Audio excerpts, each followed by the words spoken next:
اور رات کو خدا جانے کس وقت گھر پہنچنا ہے. کئی دفعہ کیفیت یہ ہوتی ہے کہ گاڑی سے اترتے ہیں تو پھر دل کرتا ہے کہ کوئی اٹھا کے چلائے نہ کبھی. اس کے باوجود بہت سارے لوگ ناراض رہتے ہیں کہ ہم سے مل کے نہیں گئے، فوٹو نہیں کھنچوا کے گئے، فلانی جگہ چائے نہیں پی کے گئے. یہ تسلسل ہے. لیکن میں جتنا مرضی تھکا ماندہ گھر جاؤں گا نا، کبھی ایسا نہیں ہوا کہ میں گھر جاؤں تو بڑی ٹینشن میں جاؤں. میری گھر والی ایک دن مجھ سے کہنے لگی آپ نے کبھی نہیں کہا کہ میں تھکا ہوا آیا. بندہ تھک بھی تو جاتا ہی ہے نا، کبھی کہاں کرے نا. میں نے اسے کہا پتہ کیوں نہیں کہتا؟ اس لیے نہیں کہتا کہ میں نہیں چاہتا کہ میرے بچے یہ کہیں کہ ہم نے دین نہیں پڑھنا، ہمارا باپ تو بڑی مشکل میں ہے. ہم اپنے کام کے بارے میں اپنے گھر میں شکوے کرتے ہیں. آپ کسی بچے سے پوچھ لیں کون سا کام کرنا ہے، کہنا جڑا ابا جی کر دے رہے ہیں وہ نہیں کرنا. کیوں؟ کہ ابا جی ہر روز تو کہتے ہیں میں بڑا الجھ گیا ہوں، یہ کام بڑا مشکل ہے. میں چاہتا ہوں کہ میں اپنے بچوں کو یہ بتاؤں کہ پتر میں تو جدھر جاتا ہوں پھول ہی پھول ہیں، میں تو جدھر سے گزرتا ہوں محبت ہی محبت ہے، میں تو جدھر سے دیکھتا ہوں دعائیں ہی ملتی ہیں، تاکہ ان کا شوق پیدا ہو. میرے عزیز آپ تھوڑا سا دل بڑا کریں. اگر آپ ایک کی وجہ سے پورا گھر سکون میں آ جاتا ہے تو آپ دل بڑا کیوں نہیں کرتے؟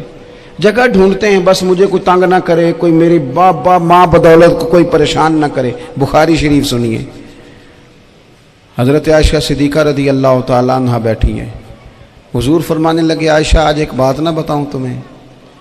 یا رسول اللہ بتائیے. حضور فرمانے لگے جب تم مجھ سے ناراض ہوتی ہو تب بھی مجھے پتہ چل جاتا ہے، اور جب راضی ہوتی ہو پھر بھی پتہ چل جاتا ہے. تو حضرت سید عائشہ صدیقہ بات سن کے بڑی خوش ہوئی. یا رسول اللہ وہ کیسے؟ حضور فرمانے لگے کبھی کبھی تم قسم اٹھاتی ہو. یا رسول اللہ ہاں. فرمایا جب ہوتی ہو نا راضی خوش تو پھر کہتی ہو مجھے رب محمد کی قسم صلی اللہ علیہ وسلم. پھر تم میرے نام کے ساتھ رب کریم کا نام ملا کے قسم اٹھاتی ہو رب محمد کی قسم. یا رسول اللہ بالکل ایسے ہی ہے. اور فرمایا جب تمہارے دل میں کوئی بات ہوتی ہے نا تو پھر تم کہتی ہو مجھے رب ابراہیم علیہ السلام کی قسم، پھر تم رب محمد نہیں کہتی. یہ بخاری مسلم میں موجود ہے. حضرت عائشہ صدیقہ نے تو بات سنی تو کھل گئی طبیعت، کہنے لگی کریم صدقے جاؤں یہاں تک خیال فرماتے ہو؟ کس کے جملے کہاں پہنچ گئے، یہاں تک خیال ہے. فرمایا مجھے پتہ چل جاتا ہے کہ تمہاری کیفیت کیا ہے، کہاں کھڑی ہو. او بھئی ہم تو اپنی ماں کا بھی خیال نہیں رکھتے. ہمارا باپ کہاں بیچارہ کھڑا ہے، وہ تو انتظار میں تھا کہ کوئی 10 منٹ میرے پاس بیٹھے گا. توجہ ہی نہیں، جذبات کا خیال ہی نہیں.